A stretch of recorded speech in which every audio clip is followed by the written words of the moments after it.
Welcome guys to Rendlesham Forest. I'm here, this is the MDS channel. Ollie and Harry aren't here, I'm afraid.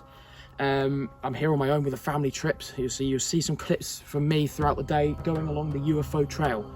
But also throughout this, you're going to be narrating the story behind the UFO sighting. Happened back in 1980. You'll have me narrating the story throughout this, this exploration as such. My brother is terrified, he's on the phone, he's terrified, we're going to leave soon.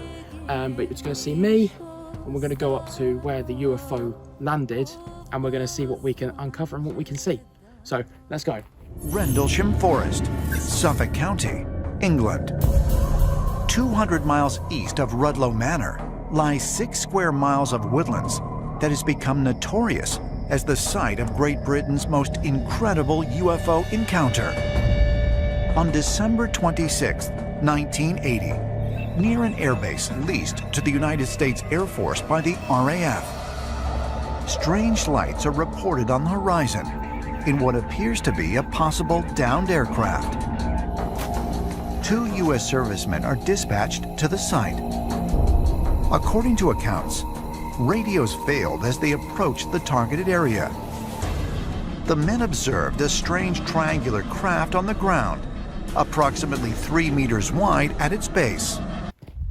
Now, according to the American soldiers who found this, or who discovered it, just discovered the lights in the sky, apparently this is where it landed, and they saw some childlike figures come out of it with weird-looking bodies that had translucent skin.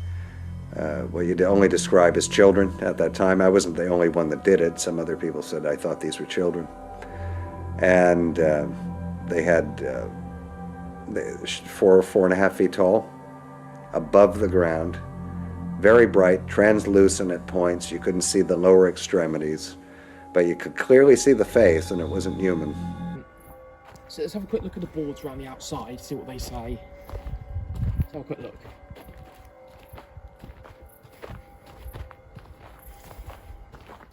So this is one of the officers, the soldiers said at the site when they first saw it back in 1980. We have a sighting of some unusual lights in the sky. We have sent some unarmed troops to investigate. We are terming it as a UFO at present. See, what they did at the end, what they decided to do after all of this, is they decided to put down the moral panic with the public, and they made it so that they said that it was the lighthouse down at Orford Ness Lighthouse that made the lights in the sky, which is 6 miles away. And personally, I think that's a load of bull. So, what does this one say? Don't disturb the aliens. So, on the first night, which was Boxing Day 1980, the lights were seen in the sky. People walked up, the soldiers walked up to what they thought was this. And then they got to it, and it just shot straight back up into the sky. Peniston, later he said he walked around it, and he said this took place over a 45-minute period. And then what I remember was it went up in the air and then left. If the encounter ended here, it would have likely been written off by the press as bored servicemen working on base during the Christmas holiday, attempting to have some fun. But it's what happens in the next 24 hours that makes the Rendlesham Forest incident the most famous UFO event in British history. That's because, on the following evening, Deputy Base Commander Lieutenant Colonel Charles Holt and a small team of military investigators head out to examine the site where Peniston and Burroughs had reported seeing the UFO.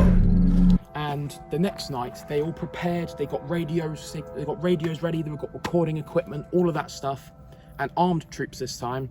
And then when it came back, what the lights you saw just over on that board over there, on the thermal picture, was a bigger object, which from then this came from.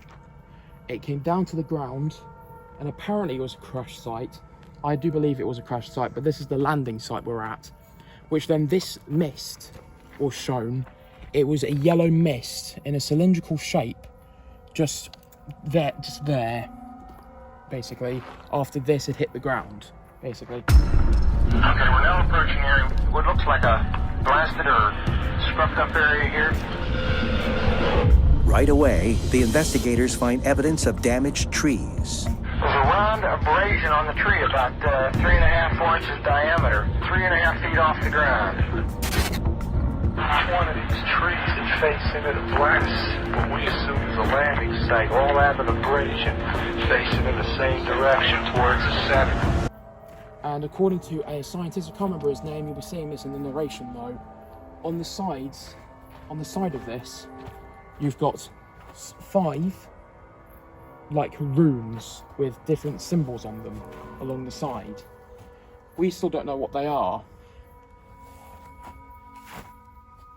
So when the scientist that came with the troops, when the scientist came with the troops, he came down and he just touched it simply like this because it was pulsing with electricity. You also see this in the narration as well. He touched it, and what happened to him was he constantly saw binary code. So he saw 00111001 and so on. And so the men looked at this strange object. I noticed that there was an inscription on the side of the aircraft. I was expecting to find, I don't know, USAF, something like that. And what I find is glyphs, pictorial glyphs, making no sense at all. And then I was running my hand over the side of the craft. It was very warm to touch. At this time, we were getting the feeling of electricity that was just bouncing. It was much, much stronger. There was this feeling of being drawn into it or being pulled into it. Like someone was holding a picture of zeros and ones in my mind's eye. Later, a computer programmer took this information, ran it through a translation program, and a message emerged. The message read, "Exploration of humanity, continuous for planetary advance. Eyes of your eyes, origin year 8100. When one sees origin year 8100, one is forced to speculate, might we be looking not just at extraterrestrials, but time travelers from the future? So not only this may be an investigation about a UFO or aliens or extraterrestrials or whatnot, it could be an investigation or the first sighting of possible time travel, for all we know. So I think that's pretty cool, personally. But yeah, that's all I got for you here. Alright, because obviously MDS is not just about aliens. I'm going to be using my EMF meter. I'm not going to use the spirit box, I'm just going to use the EMF meter to see if this, for example, sets off any EMFs. I doubt it will, but we'll see. And I will just say, if I go quiet at all, we are hearing a lot of weird noises that we shouldn't be hearing. Not like animals scurrying, it sounds weird. Alright, so we will be stopping a couple of times, but you need to be able to see this, George, real quick. So I'm just going to put this down, see if this sets off anything off.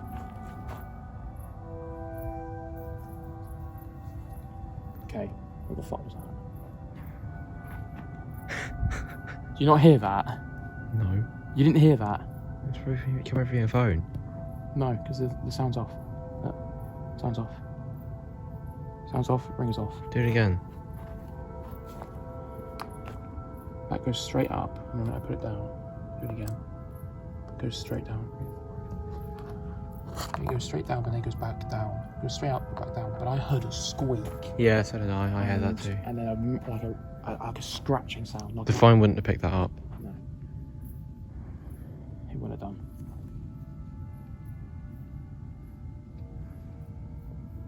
Okay. Anyway, yeah. Let's try the rooms.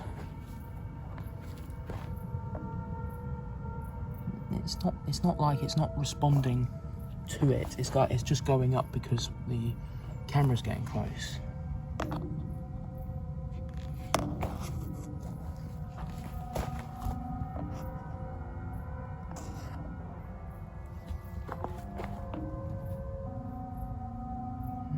Not much from this. But let's just walk around the area, see if anything goes on.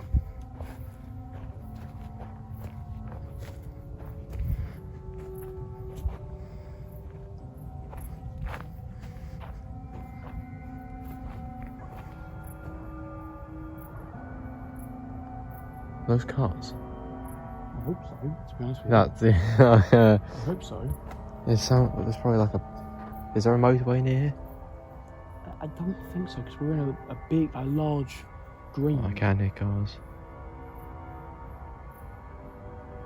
I hope it's cool. Oh. Oh. I can hear something. I'm hearing something. If there's something out there, just show yourself. We come in peace. And the phone wouldn't have picked that up. Just follow the torch. Oh no, it's coming from over here. It is. It's just probably some rodent though. It's just not something I'd be hearing. All right, what now?